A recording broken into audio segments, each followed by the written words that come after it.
My name is Chuck Dumars. I'm from Albuquerque, New Mexico. I'm with Law and Resource Planning Associates. We're a law firm that does all kinds of work involving the allocation of water resources and environmental law. My background is that I was for many years a professor of law at the University of New Mexico School of Law, and on 2 occasions I took sabbaticals and worked with the National Academy of Sciences in Washington, D.C. and the National Research Council. One of those projects involved the suministro de agua, the water supply of Mexico City, and the effects of transfers from rural areas into Mexico City. Another one was a study of the irrigation-induced water quality problems related to the Kesterson Reservoir in the Bay Delta. I've done a lot of other work related to this, and we were contacted and asked whether we would be willing to take a look at the effects of the Quantification Settlement Agreement, which is an agreement I'll describe in a minute, the effects on the valley and in what ways, given the changes in circumstances, it might be necessary to revisit that agreement, or at least modify it, or maybe leave it the same, but mostly to analyze what changes have occurred and what should be done now, because, as I will explain now, it's one of the most significant agreements that affects that will, basically for decades or maybe the entire future of the valley. So what happens under that agreement is really vital to everybody here in this room. I was asked by the board after we wrote and produced our report, which we've now finalized, to make some attempts, and I was delighted to do it at providing some outreach into the community to at least explain to you what you could find if you wanted to look at this report and how it affects people's lives. And so we held one already. We're holding this one now, and we're hopeful that based upon from Brawley to Calexico, we can at least get some people to have them understand what's going on here and why it's important. In all my work in these various places, one thing is the most obvious and yet in many ways sometimes overlooked and taken for granted, and that is the need for a sustainable water supply over time. Throughout the West, you find cities who were built and developed on aquifers that are being mined, or built without access to water, and they find themselves incredibly stressed now because what once was considered a natural birthright to be able to just get all the water you want, it no longer is the case. So I think every study in sub-Saharan Africa, I can tell you, based upon my work with the World Bank, that entire civilization is built on mining of aquifers. There aren't any sustainable streams in these areas and there's no snowpack, and they're facing crises. Many places in the world, not here, but many places in the world, in contrast to the United States where people are moving water out of agriculture into urban use, in many parts of the world they are going just the opposite because they realize they need food and fiber. They realize they desperately need to maintain the food base for their region or their nation. And you look at many examples, the initial short-term choice sometimes can have the worst long-term consequences. And I'm not describing necessarily what's happening here, but the short-term, long-term trade-offs are huge when you're talking about water supply because there aren't substitutes. I mean, the value of water is if you just briefly, you think about it, it's the universal solvent, far and away the best universal solvent. Without it, we could not leach from the soils the salts or the heavy metals. We could not grow crops, not just because it needs it to grow the crop, but because its solvent capacity, its buoyancy capacity continues to support that feature of water, continues to support barge traffic throughout the eastern United States, and there are huge debts built up because all of the barges traffic, all of that infrastructure is now coming, the costs are coming home to roost. We don't have the money to pay for it. It is probably its most intriguing feature, and I'll get off my soapbox, but the most intriguing feature is that it freezes from the top down. You wouldn't know about that here, but it freezes from the top down, meaning that anywhere, basically anywhere north of North Dakota, there wouldn't be any life in any of the freshwater bodies because all the fish would be dead, all of the plant life would be gone, it would be frozen, but it provides wonderful insulation all the way to the Arctic and further north.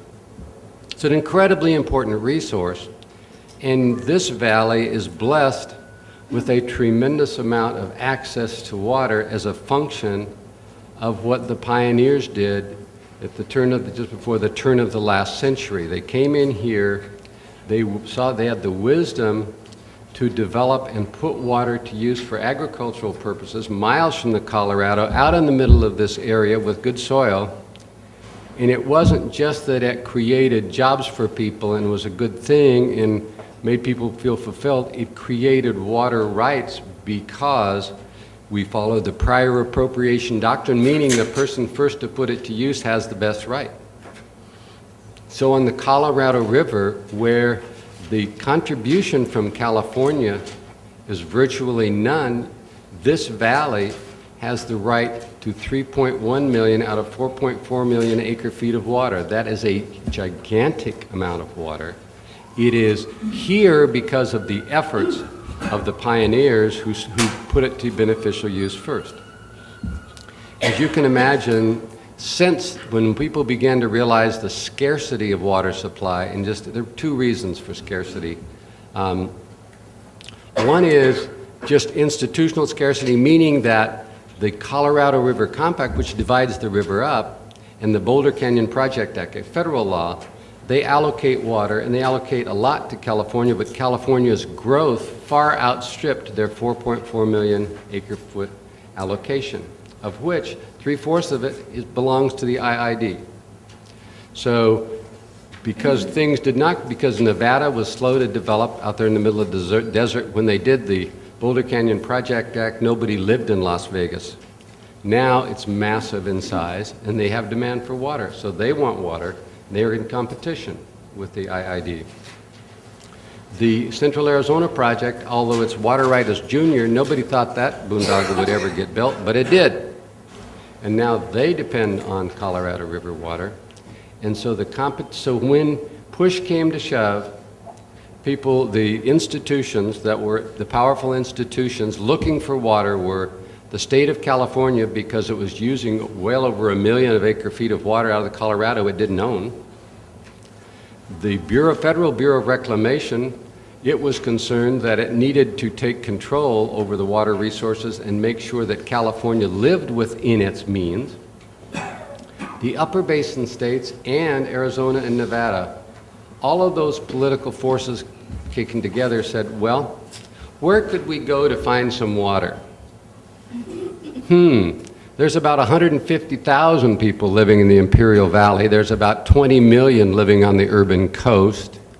There is, let's count the votes, how many representatives from here versus the entire state of California.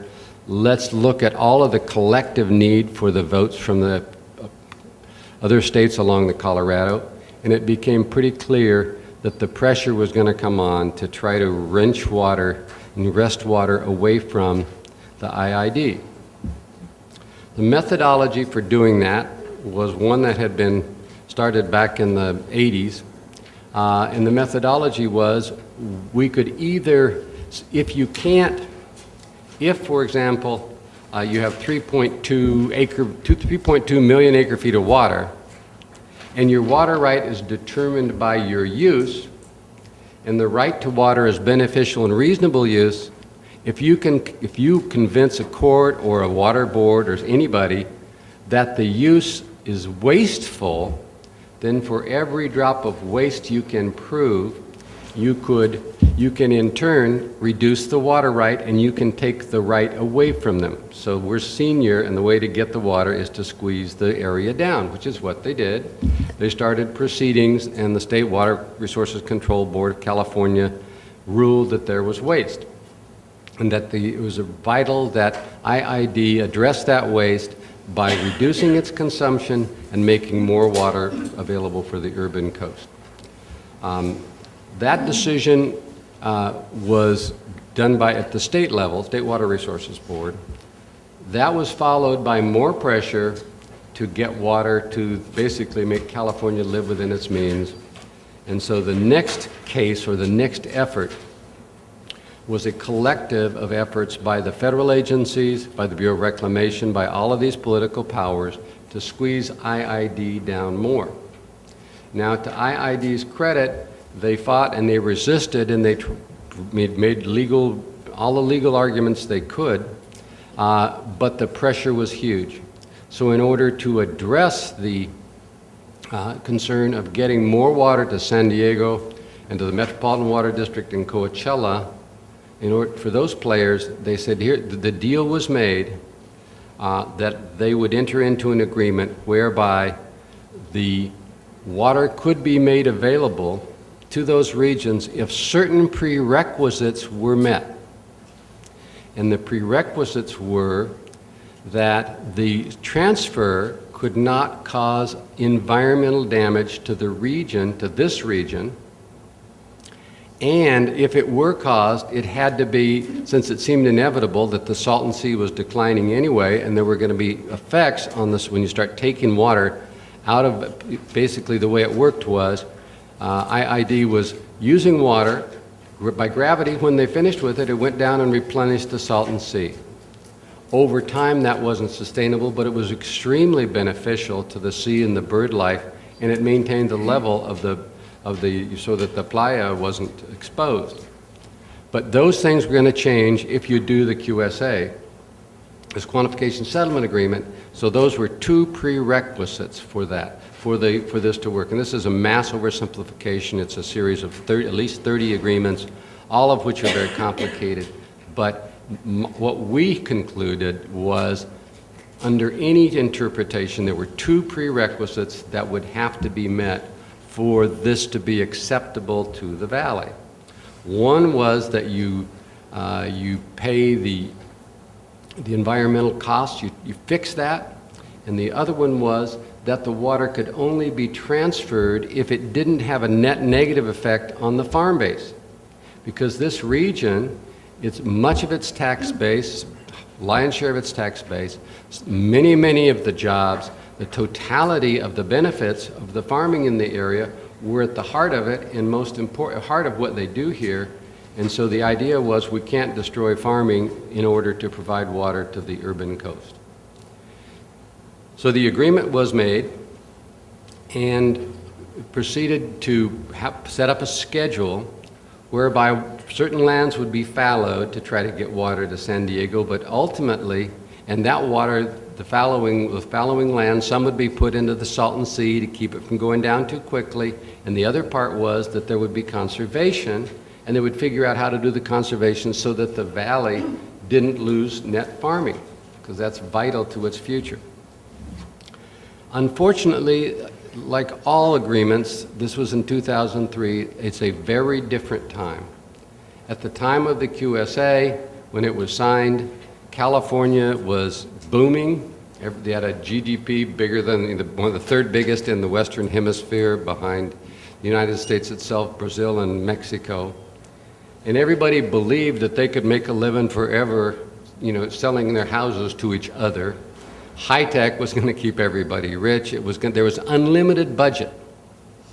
So the state of California promised the people in the valley, we will take care of the costs of the Salton Sea if you'll sign this agreement, because we think it's fair that you not have to bear that burden. And San Diego didn't have to bear it, so they capped the amount that we would have to pay, plus San Diego, plus the other partners, at a certain amount. The rest, which was huge numbers in the billions, to fix it all, or at least hundreds of millions, but one thing happened to change that.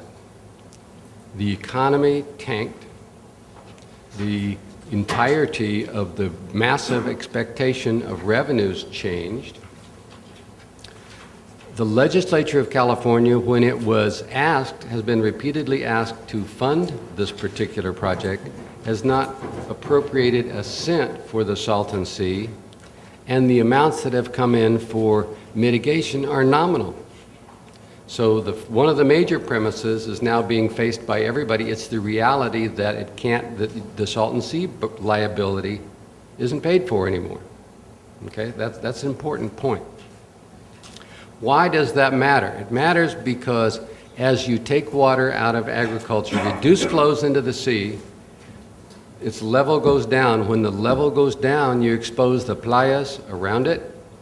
When you get a dust storm like we had recently, you will have all kinds of, you'll have heavy metals, and you'll have the smell of rotten eggs, which I'm glad got all the way to Los Angeles. I read that in Los Angeles Times. You know, suddenly somebody other than here is finding out what's going on here. And I would just have JP send them a bill, say, well, here, you don't like it, here, send us a check. But that's not going to be forthcoming because it's down on their funding level. But that's a huge problem that we discovered, that we came up with in our study of what's going on.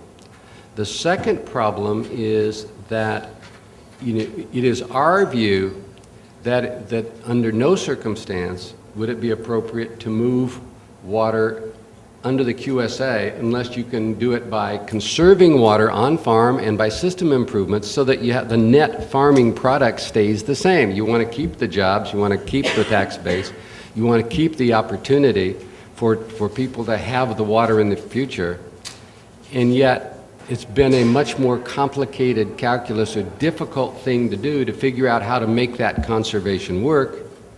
And so the second thing we concluded was there needs to be more, we need to work harder at understanding or how you conserve or explaining that the techniques that were promised, the theoretical conservation, isn't going to work. Farmers know how it can work. People in the valley who live here know that people who live here get it, but abstract studies don't really help you by ag economists from Cal Davis or somewhere. It's the people who understand it. So that's our other study, our other finding was that we've got to fix that if this thing is going to work. And our third one really was that because you've got revenues coming in under this agreement, the agreement has been in effect, but because you have the revenues coming in, you can't, right now, our recommendation was be sure and separate the revenues from the water sales from your general water rates revenues. Because you need to know how much you're going to need to spend on these two, on conservation and also environmental mitigation. And you need to understand what that revenue stream is and don't borrow against it if you don't think it's real, because if the agreement's not working, don't borrow, against it, and understand that. So we said we should really need to display that information well, and it's already, even before the report was finalized, that's already happened, but keeping track of that's important. So those are three significant things.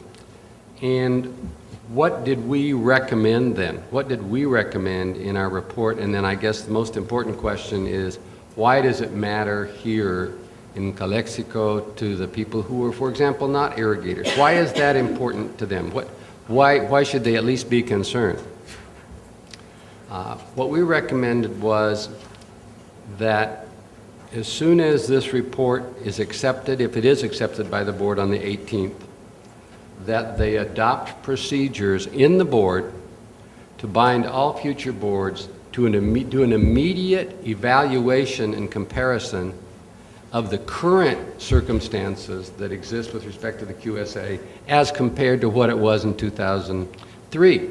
Because if there's not enough money that's going to come in, if the environmental costs are not going to become paid by the state, then the beneficiaries need to pay for that. At least the lion's share of it, those are the people in San Diego and Metropolitan Water District. They're getting the benefit. We didn't choose, this valley didn't choose to do it. They were forced to do it by incredible political pressure. They didn't cause California to overbuild 1.5 million acre feet. of growth on water they didn't have, but they're now asked to help solve the problem, which they've been gracious, the valley's been gracious enough to do that if the money is right, so that so there's no cost. But if there's more cost, it's got to be paid somewhere. So that's the first suggestion. The second one is, don't ever give up ag as a basis for what your use of the water rights. By that I mean, work with the conservation, work with the farmers, make sure that it's real conservation, so that whenever a drop leaves this valley, that the farmer who's irrigating and who's growing crops continues to produce crop and continues to have value. That seems like a sign of a small thing, but it's actually a huge thing. Typically, in Owens Valley or in any of the places in central Colorado or any of the places where they've had these kinds of transfers, they simply came in and bought the water rights and dried up the irrigation completely. The towns went away. That was it. Here, the QSA, in theory, it may not work in practice, but whatever happens, you can't convert it from a conservation program to a water rights sales program, so you're just selling your future out of the valley. That's not acceptable. That's our second recommendation. So finally, we've got some proposals to bind the board to evaluate all of the actions, future actions, be transparent in it. The board's already adapted to many of the suggestions and beginning to adapt to more. This is a good example of the suggestion of transparency so that everybody knows it. That was the idea. That's why we're having this forum in the first place. But why does it matter? Why does it matter to the non-agricultural community? To me, that's the question that people need to think about. And I really have three reasons, and I think they've been articulated better than I can by many of the people here. But the first one is, let me give you an example. One of my clients in New Mexico, where we are, is Intel Corporation. Intel uses a lot of water, but they provide a tremendous number of jobs. And they came to the area because there was water which they could lease from agricultural uses. The water rights were in place. This was on the Rio Grande, not the Colorado, but this is on the Rio Grande. And because the air quality was such that when they released the byproducts of what they do, which are not really bad, the air quality was good. And so, given that the air quality itself was good and there was water, they came there. The question then becomes, what is going to happen here if you don't have the water, or if the quality of life, because of the air quality, is down because of the effects of the saltancy? It will have a huge economic negative effect on everybody here. I think the second reason is, you look at the restoration that's going to take place with respect to the saltancy. That's going to take a tremendous amount of investment. That will involve the creation of jobs and support for that restoration process. And it's critical that that restoration take place and that the people be involved in that and people get active in making sure it's good enough and making sure that it works. Those are two reasons why, and finally, it just seems to me that people work too long and too hard to put those water rights here, only to have them taken if they can't be used elsewhere, but there's something left in their place, which is sufficient ag and full environmental protection to make the whole thing work. So that's what we did, and the board's going to be looking at this report is available. We still got I found a few more little things in it, but a couple of typos and one number that needs to be expanded. But overall, it's done. We've turned it in. It's available on the website. I think you'll find it interesting reading. We tried to write it not like a law review article, but just by something that everybody can understand. So that's what it is, and that's what I know about it. I think, is Jesse here? Where's Jesse? Jesse, do you want to talk at all about, you want to wait and see if there's some questions on the conservation and agriculture, or do you want to just talk a little about that? Why don't you talk a little bit about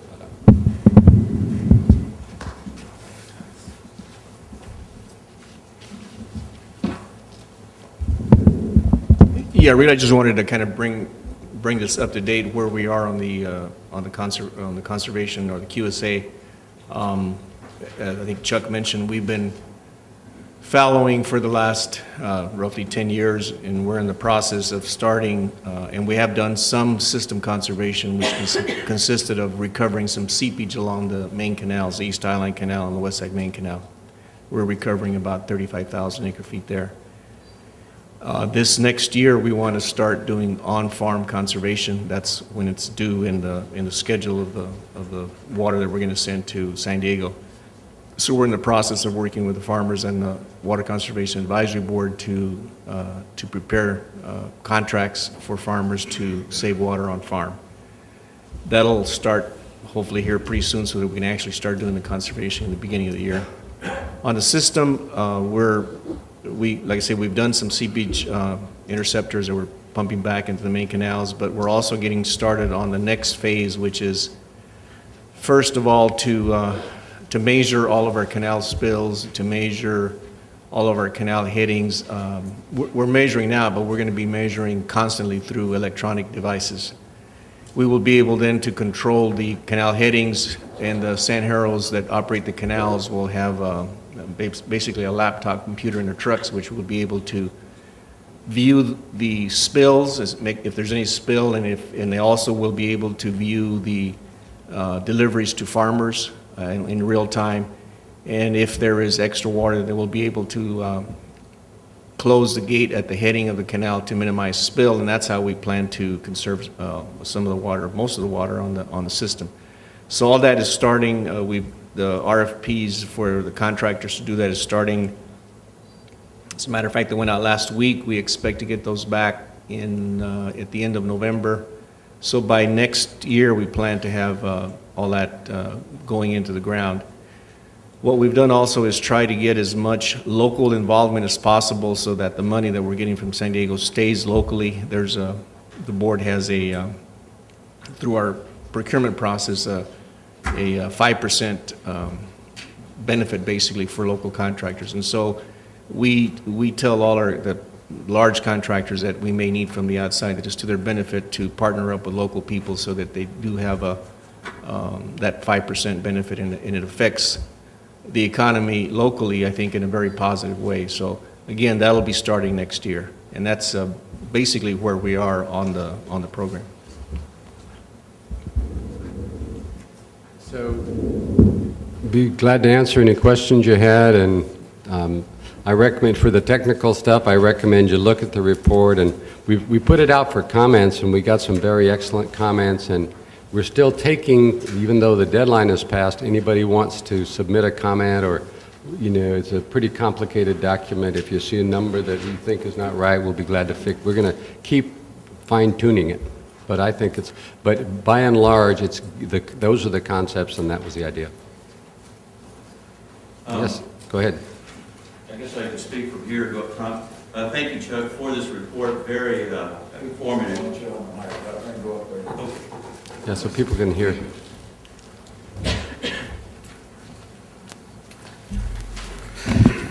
I'd just like to thank Chuck for this extensive work here. A lot of time was spent on this report, giving this community valuable information with respect to the quantification settlement and all of the effects that potentially could arise. You've mentioned earlier on, because of the transfer of water and the environmental issues that we could potentially be faced with, air quality effects, and the potential of the beneficiary responsible for some of those costs. Is there any reporting that you have done to propose how that the QSA could be amended to ask the beneficiaries of the water transfer to be responsible for some of those environmental costs? Yeah. We didn't, we're lawyers and we do all those kinds of agreements, but we were asked to not look at any purely legal issues, and we didn't do that. But I think just as a lawyer, it would not be very difficult to draft the physical document. You know, that's, you can amend the QSA to cover those. That it was a compromise, and, you know, in fairness to all the partners, they capped the mitigation at 133 million. There's a statute that says that, you know, you can't sue for more than a certain amount. But now, just on that point, there's going to have to be some kind of new arrangement if things continue to go the way they're going. And I think, you know, I don't think it would be unreasonable to go back and revisit that question. One of the arguments that's has been made, is that, well, we shouldn't, and made in court in different times, but that, well, we don't have to worry about it because our statutory cap, you know, there's a cap on how much they could sue the IID for if, you know, that's at least the argument, if there were damages, you know, so it damages the sea more, or there's more environmental cost, the IID can't be sued. But of course, that isn't the issue. Everybody lives here. You know, you can't live with the environmental damage. Just because the statute says you don't have to pay doesn't mean you don't try to solve the problem. It's everybody's problem. So there's no getting around it if the net effect is to destroy the quality of life. So that at that point, I think, you know, that there's a good point there. Let me just make, and I don't want to keep you over, that's my answer to that question. Thank you, Chuck. But let me make another point that I think is really significant. I was talking about how things have changed. I really think that compared to 2003, when there was massive pressure to force people to sign this agreement, and, you know, the lawyers fought, but finally had to give in. The board finally agreed to it based upon promises from the state and so on. You know, things have changed now dramatically. Whereas before, agriculture, even though it's a $1 billion industry and a $38 billion industry from California, living in a sustainable community where agriculture can grow crops and where you can continue to repeat what you're doing over time, suddenly, in the scheme of things, that's viewed much more positively than it was 10 years ago, and everybody thought, oh, tisk, we'll get our food supplies from some other country where they don't have environmental laws. We're so busy getting rich on high tech, and our houses are going up so much and on the coast, and we've got so much tourism, we don't have to worry about that. Now people are viewing agriculture differently. They're using sustainable use of water on soils to grow food and fiber. That's a much more positive political position to be in. And the communities like these that are sustained and are part of it are, to my way of thinking, have gained more leverage than they ever had. The second point I wanted to make is that I think that the Salton Sea, just witnessed in the paper, the Salton Sea can't be viewed as just a local problem. It's, oh, those guys in the valley. No, it's not. It's the entire region that's affected. It's a hugely significant state problem, and I think if you're the governor of the state of California or in a legislative committee and people come in from your backyard in Los Angeles and say, how come you guys aren't fixing this? That's different from having people come from the Imperial Valley or from Brawley talking about how it affects them. So you've got two pieces of what I like to call, just, you know, in military terms, you have the high ground now, both on the environment and on farming as a social good. The one area where you have to be really careful and where it's really critical is Jess's area and Tina's and the group, the staff at the IID, and that's make sure that the ag community doesn't get destroyed. Make sure that your conservation works. And how, you know, that's something farmers know how to do, but that's the third part of the equation. That's important. But you've got, times have really changed, and I'm hopeful that people begin to recognize the valley. As I said the last time I talked about it, today, I think that the use of water in agriculture to grow food and fiber is the highest use of water on the Colorado, not something that would to be looked down on because it deprived people of water for their hot tubs elsewhere.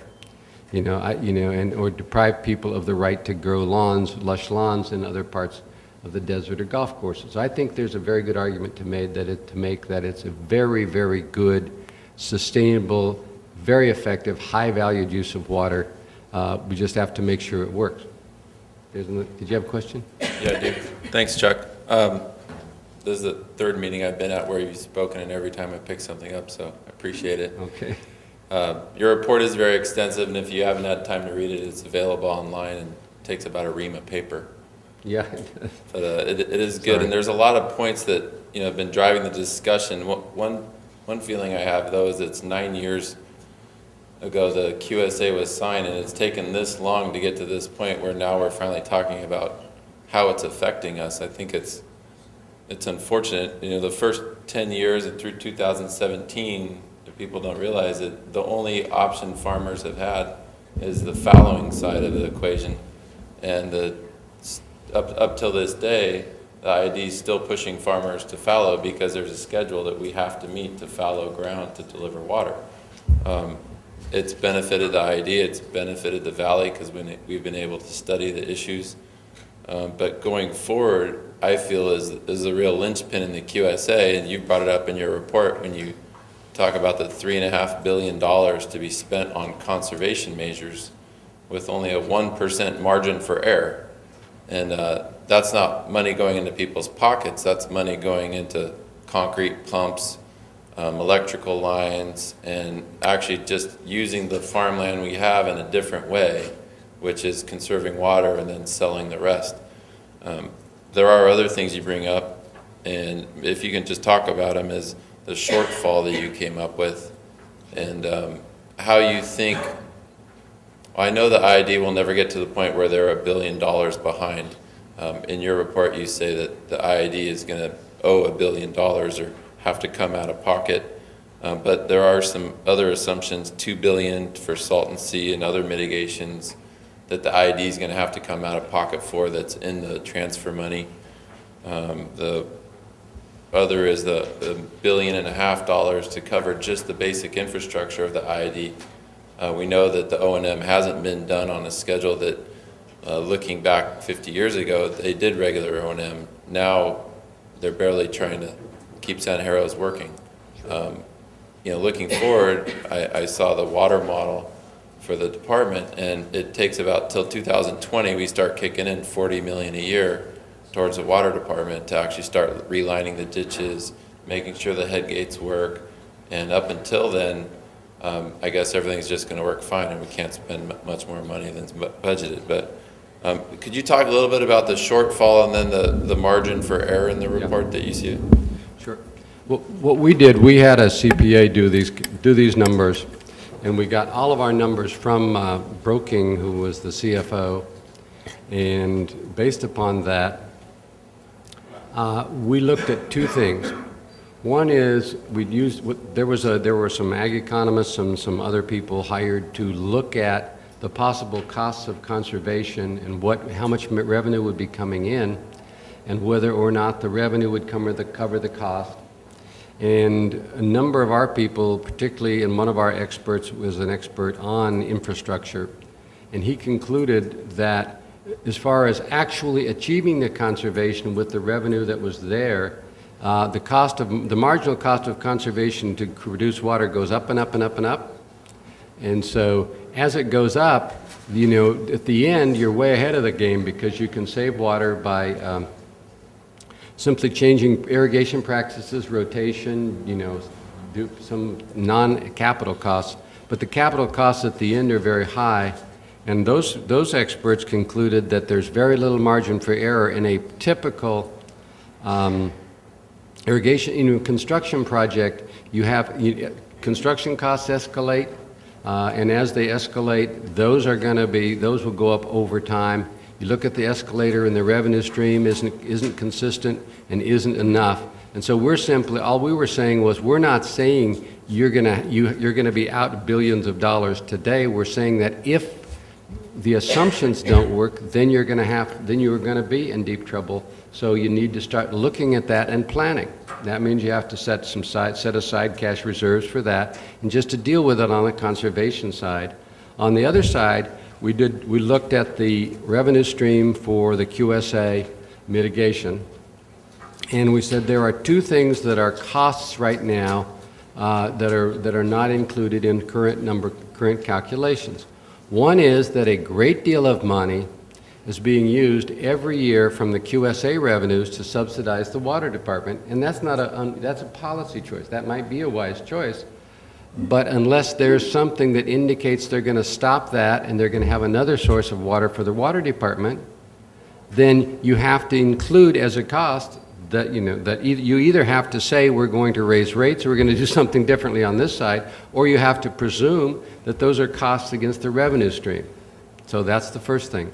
The second thing we did was we used the numbers that were generated by IID to evaluate the environmental costs related to mitigation, because the numbers were generated when people thought that the state was going to pay for it, and there was some public data out there. And the environmental costs may be more, they may be less, but if they are the amounts that were predicted, then we know that there's a cap that the state's not going to pay them. So if the state's not going to pay them, you can presume that they aren't covered at all and the quality of life goes down, or you can presume that somebody in this area picks up the cost, or at least it's a possibility. So if you add those two items, you come up at the end of the 40 years with a deficit of about $1 billion, because, now I'm not saying that's not today, but that's just rational planning. It's not anything more than that. But what we were trying to do is cause people to think about the agreement and get the evaluation going now, rather than wait until 14 years from now when suddenly there's a crisis in some environmental change, or the cost of construction goes up, and you find yourself, I guess the problem is that if you wait, if in any negotiation system, if you wait until the problem has come up, your leverage to negotiate has gone down. Whereas if you start now and you begin to all anticipate it, you're in a much better position. That's the point. Okay. And then I just had one other quick question. It was related to your proposal. Mm-hmm. You had a couple different resolutions that the board could potentially provide, and that I know staff is working on something for the upcoming meeting. Yeah. One was just to accept the report, which is kind of step one. Mm-hmm. And I hope the board looks at that as an important step forward, if you will. Second is setting up some new committees, and one was an outreach. Second was looking at the financing and being more open about that, which you talked about. Third was a conservation side, and actually opening that up to explain what conservation is and what farmers have to do in order to conserve, which isn't an easy task. No. Today at the WCAB, we were just talking about power, getting power to fields. You could have one field a mile away from any power line, it's $300,000. That's before you even put a pump in the ground. And the amount of water you would conserve is up to, just you tell me, an acre foot maybe with the pump back. So you're not really conserving a lot of water to pay that back. And being flexible in how the IID works with farmers. But then third is environmental. And lastly, which I think is the key, but is a QSA readiness. And I don't know if you could talk about that, but you said if the state fails to pay, kind of set up a series of principles, and one of them is always be ready to change or adapt to change. Mm-hmm. And what do you see on the horizon as far as water demand? I know the cities aren't making any more water. Here's the way I see that, and again, I'm not so presumptuous to suggest these are the exact committees. I just tried to put the structure in place that if the board wanted to create these committees, that would reflect their focus or concern. But I just wanted to do that. But, I guess I see it this way. If you look at the history of the Colorado, when they negotiated the Colorado River Compact in the 1920s, they believed that there was 17.5 million acre-feet of water available to divide between the upper and the lower basin at Leaf Area, Arizona. They really believed that because they'd had 9 years of really wet years of water. And then, the day after they signed it, it dropped off, and the actual water supply is only about 13.5 million acre-foot. And it can go up and down, but it goes up and down, but the trend is towards scarcity. And the less you have, the more fighting there's going to be to get it, and the more there will be to take it away from the IID. So I think huge pressure will be to, right now, when I said a readiness committee, look at the Colorado River Trends, work with the Bureau, sort of strengthen your position, and figure out what you're going to do now for when it comes 5 years from now or 10 years from now. That's all that is. It's really, I wish there was something more profound in this than that, but that's really all we're saying, is that you really desperately need to look at those questions and address them now, start addressing them now. He's working on it. It's easy for me, I just write about what I think is a good idea. You have to do it, and the people in this room, everybody in the room, you've got elected officials and people wanting to be elected officials in the room and everything else. Yeah, good afternoon. My name is Tony Ramos. I'm a Central resident. I've been following the QSA and what happened since it was passed back in, was it 93? 2003. 2003. I remember then, and I'm glad I don't have 3 minutes right now, okay? Because otherwise, I'd be tempted not to talk. Or 5 minutes. 3 minutes at the Board of Supervisors, 5 minutes at the IID. And I remember then that there was 5 members: Stella Mendoza, Andy Horn, Mr. Maldonado, Mr. Kuhn, and the late Mr. Allen. I sat there in the audience, and I brought a friend of mine with his family, along with my family. My kids said, "Why do you want to go, Dad?" I said, "You just go, mijo. Just go." And I invited a friend of mine named Joe. I won't say his name just to keep him out of the political system here, but we sat there. It was a done deal. I mean, they passed it. I mean, hastily. We asked them, "Hey, wait." I think it was even during Christmas sometime, and it wasn't a good time because people were in the Christmas spirit, and they passed it hastily. And I asked Bruce Kuhn, who was, I think back then, the chairman or president of the IID, "Hey, Bruce, come on, give us a chance." No, boom, they passed it. They didn't give us enough information and do nothing to address the public's issues like they do now. And then lo and behold, you get somebody like Bruce Kuhn, who benefited from that through his land leveling business, claiming that he lost business and his land leveling got over $200,000. And Mr. Benson's going to get upset with me, but his dad got over $400,000 in felling.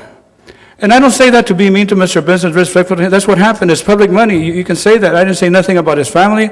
I said something about him and what happened with the public's money. So this QSA, Mr. Morris, you don't get politically involved, but it is politics. A lot of politics. Like you said, the QSA was superimposed, almost like saying it was forced down our throats. The big guns in Sacramento, the big guns in the federal government told us, you know what, it's true. Imperial County's got so much water, we're going to take it away from there. Through the legal means or illegal means. They thought it was illegal, but I thought it was so illegal that to me, it's no different than what happened. And I bring it up again because I wrote a letter to the editor and during the time about what happened in Owens Valley. In Owens Valley, back in the turn of the century, LA was hurting for water. And what they did, they built an aqueduct from Owens Valley all the way to LA. And they told the people, "No, where your friends sell your water, your land. We're going to be builders. We're going to be farmers." And all they did was plan to build an aqueduct from Owens Valley to LA. And in 10 or 15 years, by 1920, they built it. You know what happened to Owens Valley? It dried up. There was nothing there. Especially the Indians that lived there. They treated them worse than dogs. Because back then, Indians weren't allowed to speak up. And the farmers and all that, there's nothing there. A friend of mine went there and I took pictures. I can show you what happened. The only green right there is a cemetery. That's green because they keep the people that are dying there green because that's the only water they have. And to me, you know, the QSA is one thing, but people want to bust the QSA. They want to bust it because Sacramento reneged on subsidizing and helping us with the Salton Sea. Our environment and our quality of life has been hindered by the QSA. But you know who makes money off of this? The farmers. And they get upset with me when I speak like this. Yesterday, Mr. DeMars in public, I was approached, and I'll say their name, by Lindsay Dale, and say, "Tony, I want to talk to you." And I looked at her face. You know, I'm a probation. I can see in people's face right away whether they're going to say something good or bad. And I looked at her face kind of upset, and she followed me outside, and we talked. You know, said she had a cell phone. And said, "You know what, say this is land here and all that, and what you're saying is not right. Because what you're saying is only your opinion." I said, "That's right, it's my opinion. You can say what you want to." A few minutes later, Mark McBroom came and said, I think he works with the Farm Bureau or his president or something. He said, "I'm offended of what you said." I say, cut off, man. Cut off. Leave me alone. You say what you want to say. Let me say what I want. This is America. And the First Amendment, if you want to say something, come up here to the podium and say something. Don't catch me outside. And I was patient with him because usually when it comes to point, I'm not very patient. So to me, the QSA, even though people like Mr. Benson and Mr. Kuhn say it's all about the people and that the people are voting for them, it's not about them, it's about them. Not everybody else. 95 to 90% of the water treatment affects those who got money. You know how much money I've gotten back from the QSA? Nothing. In fact, I paid more in water and power rates than I did before the QSA. And it has hurt our environment, it has hurt our quality of life, and let it be no doubt that the people who want to get on the board is so that the money that they get from the following program and allocation of water to the gate and conservation, they want to get paid directly. They don't want it to go through a landlord like the IID. They don't.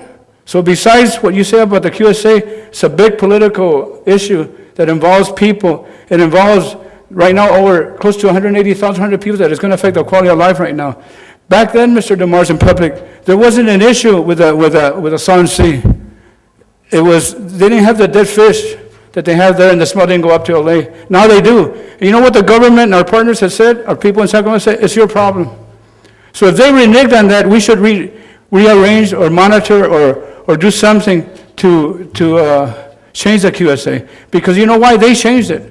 When you sign a contract and you have somebody, you buy a house, for instance, and you say, okay, I'm going to pay so much at a house, and then you come back and the mortgage company says, no, now you're going to pay double, and you can only use half of your house. That's wrong, and it's no different than this. You know, people sucked us into this, and we should speak up. I think that the money from the QSA and the following program, allocation of water to the gate, the runoff water, going to the Sun Sea, the decrease in the water level of the Sun Sea is a perfect example how our quality of life and our environment has been affected. There's less jobs for farm workers. You know, they had a program back then where they were going to train farm workers to redo the way of life or to maybe get a job doing something else. That came and went, and nothing was done with that. Nothing was done with that. People that benefit from it, the people that got the money to train those people. And then you hear people talk about, well, you know, we have to trust our elected officials. Yes, but who are the people that we're going to trust? I don't mean to be mean or say that I don't trust Mr. Benson or Mr. Kuhn. I just don't have confidence in them. Maybe that's a more appropriate word. And I know Mr. Benson's sitting there, and he's a good guy. Good guy, you know, he's a good family man. I saw a picture of his family, where he lives, and you know, it has nothing to do with his personal life. It has to do with his political life. And I always said that when you come in the realm of the politics, you better be able to dish it out. You better be able to take it too. And to me, people, you know, I'll say we need to get Minville and settle back in there to keep our quality of life and a standard of living the way it was. Thank you very much.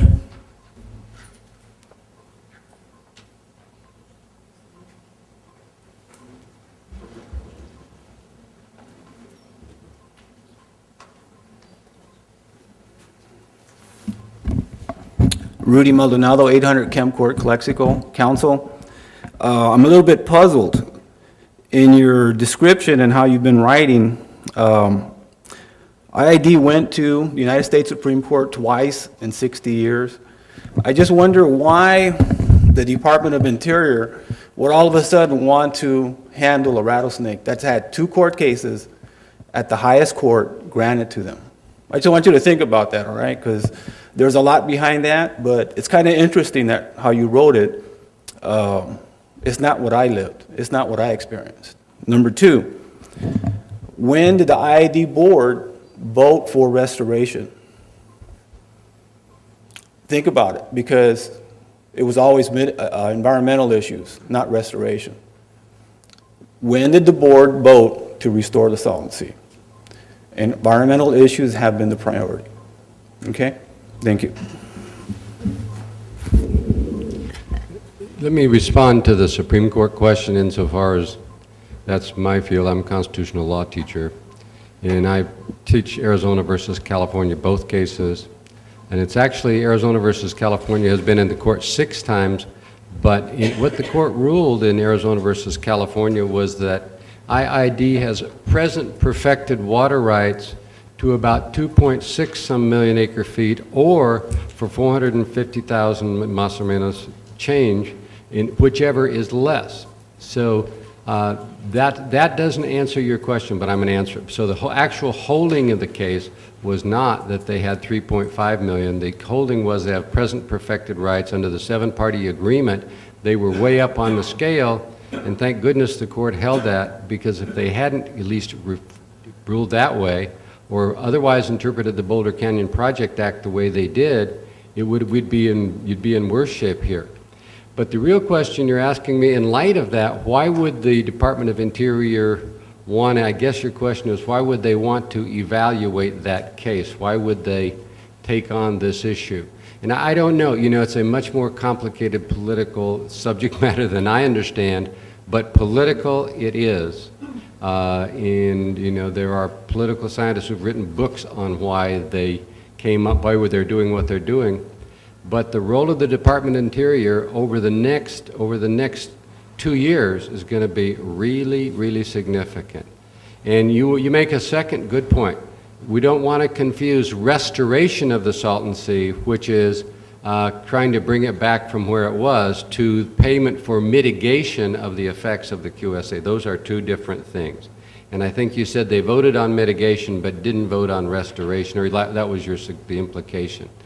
What I know was that the partners agreed to cap their obligation on mitigation at $133 million, and they got a statute passed to protect them on that, and they did that. I mean, let's not, I guess, I'm not, make it clear, I'm not trying to vilify the board of the IID, I'm just describing what happened here. But your point is that restoration is something different from mitigation, and why would it be, if at all, the obligation to restore it, and shouldn't it be a more global responsibility? Those are all good questions, but I think you made two good points. No, okay.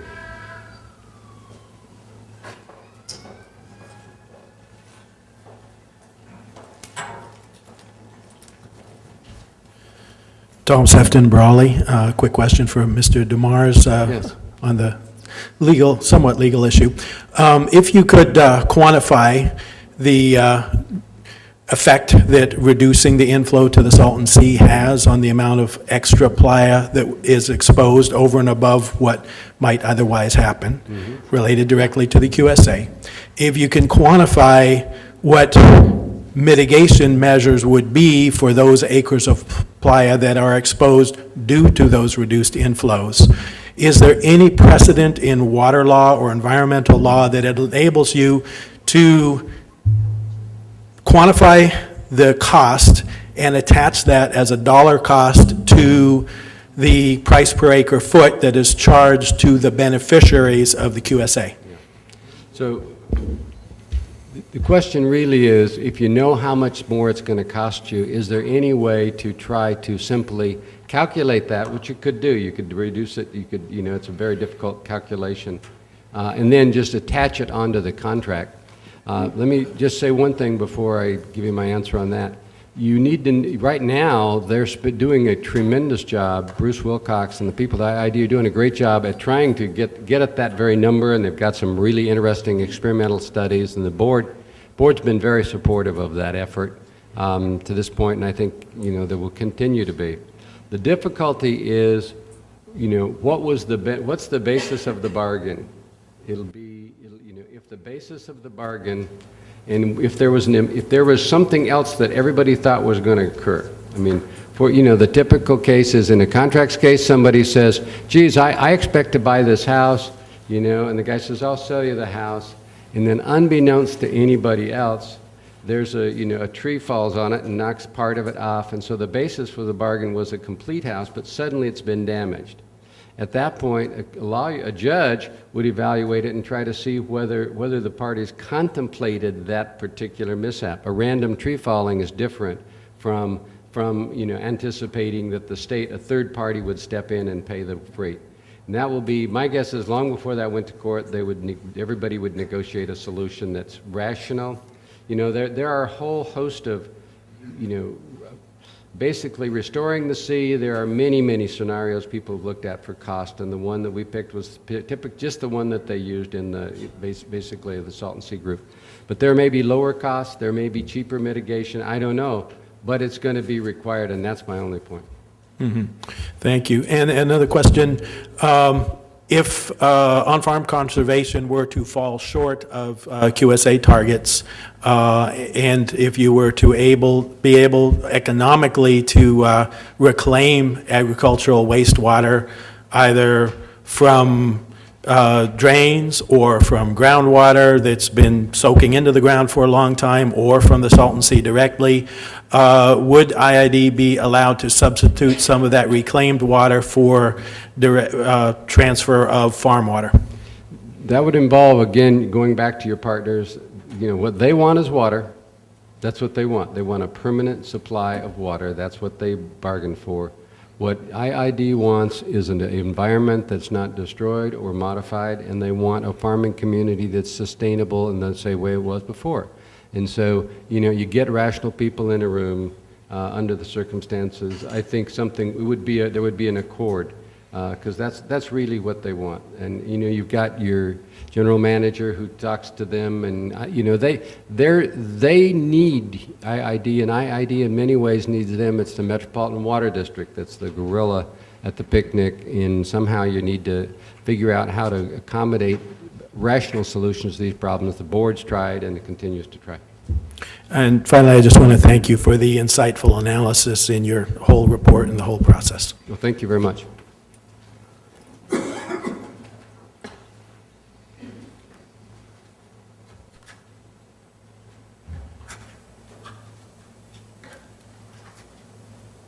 All I know is what I read in the Imperial Valley Press, and recently I've been reading about the QSA Plan B. Well, I never really understood or figured out what Plan A was in the first place, the first time they voted on the QSA. I never got involved with IID elections of board members until my cousin Tony Gallegos ran in the 1970s. Since then, I've got involved, and I always hope whoever I support, and if they win, will do the right thing, because I don't understand. It's over my head. And as you can see here we are in Calexico, and I can only count 1, 2, 3, 4, 5, 6 people from Calexico. Mr. Maldonado left. That's 7 people, and 2 of us were originally from Brawley. But I think, and especially in the Mexican community, I think a lot of us think that the IID was, you know, it was for the farmers. You know, it wasn't really our interest, and it wasn't until non-farmers started to run for the board. And I think it's that I can remember. I think Tony Gallegos was the first non-farmer to get elected to the board. Maybe there was some, but that I can remember. So that's my piece. That's what I have to say.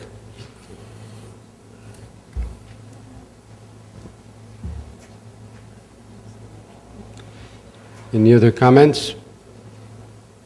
If not, thank you very much for listening, and I hope this has been helpful.